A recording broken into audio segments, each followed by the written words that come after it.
beautiful people. Is the one and only Lady Joy. If you have not subscribed, what are you waiting for? Go and subscribe and smash the notification bell. Thank you and God bless you. My darling people, now the video where Mommy Yorete call for Sister Rita platform. Mona listing when it take contribute for Monica issue. Mona listing. Okay, you're the one of Paris. Go for why you go. He said, "Oh, In a way, you have a time and what time, my team will let you know. yes, okay." In a way, what take on me a problem hero. Because you know, sending away problem hero where aware fear conscious, fear no accusation. Again, none we mock bet your mawa. Aware, we mock bet your ma, Monsieur will not bet your ma. Yore say this matter, you not see anything. He said the time where idioma meme, they say na she meme idioma that time. So he say clear conscience, fear no accusation. Mama wipo, magba koko be idioma wa. Ela la diata meji. He said that time where they thought say na she and the Ovigbo na meme idioma together, she can come out, can tell the whole world. Mona listen. Where Ogaimo gele idioma wa. Ovigbo gele evele idioma we ya huwe. Iga one man iga so tunu idioma say. He said that time where they put that life for her head, where they say na she meme idioma. He said she can swear. Say if na she really meme idioma, she can swear put. Igareba nu meje ni no relawe. Nu wo ya wo ko ni giro tag mona ya ni atok be le ga mi no gbe ti o ma. Ma be ge me na no ro to na. Oga Monica number 1. Oi neru. When ye ya o da fin ye na o ga ge be gi ya kara. Ye ga wo me ni e lo relawe. Mommy Yoro say if na she as that as they accuse Monica say na she say she dey cheat on the husband, she dey go do another man. He say if na she go swear put the way she take swear for Ejema that time. He say if na she be Monica, then you go swear. If any man don't ever jogodo you once, say na wetin they expect when Monica do, na be that one. Then number 2. Ọmọ mi need no me mutiake. We lo lo mala ba we bore ne we. Ogo wi ni atani ki ejo ya we no. Okay can no we. Oga what is the for cover me. All I want is we o da so nya mo wa pe ni ya. All I want for you na for you for good. Oga warning, ise uju ami edami ho. Oga warning, uwa warning wo la wa bi. Oga warning aye be la wa se. Mommy Yoro say if he swear that swear, she go enter us. Next Teresa can say no. If she said that swear, he not go enter us immediately. Mona listen. Oh with DNA. O my phone dame oje no say na wo man na ifo. Igo wo mo fian yo nu. Oga warning. Emi no ilele. When I robot door, in na yasin, to what I gonna 1 room job when ya on door, you got yakarame. Not the ya on motor because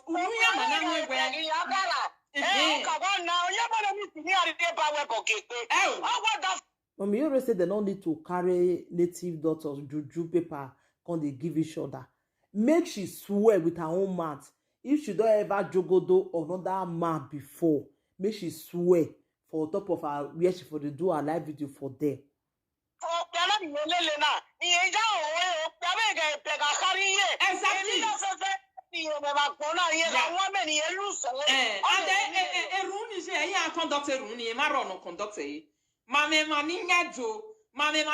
Tradition. Mame maninya kenia kere.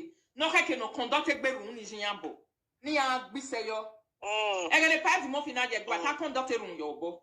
You to boy at Taiwan, given you know, Jawala platform or got to talk. Yawe, then I ask him, Yawe, then I win, Yawe. I'm not winning. I will Paris with Vian, if Vian of Balik before him with all the police. Starita say the way they swear that kind swear, they get people where they conduct that kind swear. He say they get many chiefs for Naija where they do that kind of thing. Where go fit tell them say, see, say those one go dey swear this swear, then go dey say amen, amen. So now Mommy Yoro can say the way her own be that time, she swear on her own. Yes. Where he got no pena me favor, he got your man the police in Paris, he got the police. Mommy Yoro say like the time when they pull life for her head, she swear say if she don't ever give anybody to police, if she don't ever, because they pull life for her head, say she they put people for prison for Paris, she they put people for prison, she they donate give people to police. He say if she don't ever do that kind of thing, he say she swear put that time. So this thing are very simple something shall for that Monica. You can swear your swear for your live video there. Just swear am. Say if you really know one, know two for what they accuse you for. If another man don't ever jogo do you, you swear the swear for them. For me, no see what they carry juju people come they give each other. Mommy Yoro is right, eh? When you simple son on a stage, when you stage 0 on a stage nene. A stage ni na accuse you anywhere. A Ruria man de Paris no balibaye nutia boyonia we on a tier who no robots or no way cure yabe. On a lunga or a woe, no. Giving a ya giving a ya tia, giving a ya way and webbing of a mundi who obey yano if we do no roe. When the Tana J West J. It was Davio. Oh, man. Metagwa maybe where Omana Bate, Kiame, no ya Neruta, on a gate bay, or should win night. But on my forward on ya, not by way are you begging Yanzu. On a vela Diana, where are you begging we Yanzu? We are gay. Okay, Yaria Becky, no guy may know. Give more position of Monica. Mutiaka Payaka, I walk over in Orone. Very mature. Ikaya walk over in no Waroni Kawane because it's like a standing no one or a and in Yamana Wani, or another lunch of Aquani Ayaboka. Well, Movia was happy to an Yamu Pokmene. Well, one of Movia Kera, one of Movia Kera, only okay, no man meeting no Mutiaka. Men of 1 money, Jessa, or can I work clear? Mommy Yoro say that pikin you, she not supposed to delay. Na me shall, huh? My pikin. He said she for just go do that DNA, do the one where she want just do. Make it clear that pikin you, make the not they attach the pikin to another man again. He said that kind of thing is not good. And Mommy Yoro is really right. Money, the sanity or what money.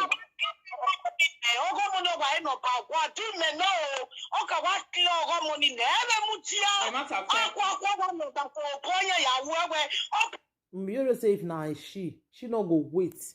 She go just quick clear that pikin you fast. You know go just delay. Very simple. Monica can online, begging no see another web I could buy in a hopa. I don't buy any yafu. I could buy in a hopa. You cannot get by mighty where I not tell me surely no one taking a 2,000 euro. Mommy Yoro say if now she for don't go come back, even though it cost her 2,000 euro, she not go care. You may tell me proof, eh? Men of Israel.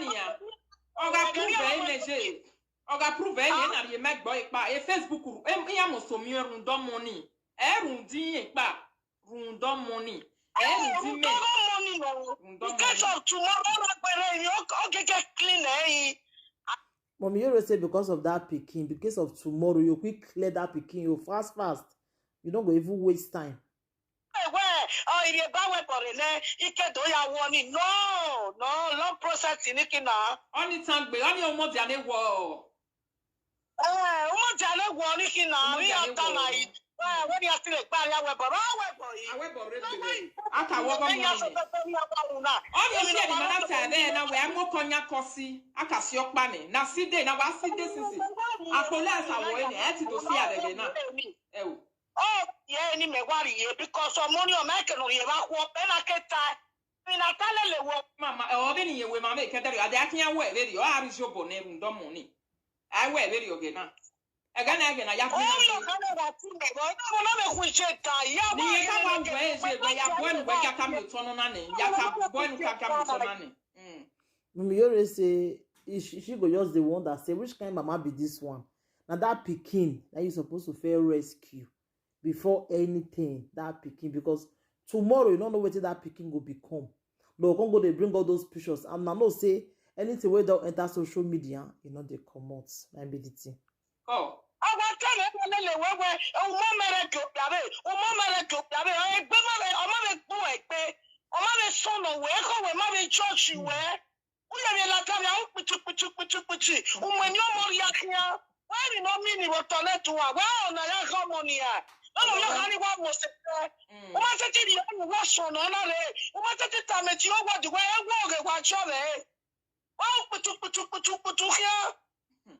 on your fear na me kwa bege eje me bege o to ate me makeup ina we be na me kun mi ina we a awe ebo wo ge mi ate ina we a amwe mi ate agbon yo to na discuss we ate me let na ma base no big go wa ina wo kian koye ma o se gbo kian na re o kian na roto ye le ama mi ya ho e we ado ate ready no big go ho awo Mummy Yoro say if na she, now what she go fair do be that one to rescue a pikin, my darling people. So anything you wanna think, if Mummy Yoro is right, you can leave your comment for the comment section. And if she not see right, you still leave your comments. Thank you everybody. Take care. Share the video, let the video go viral so that I will see no people opinion concerning this matter. Bye everybody. Bye.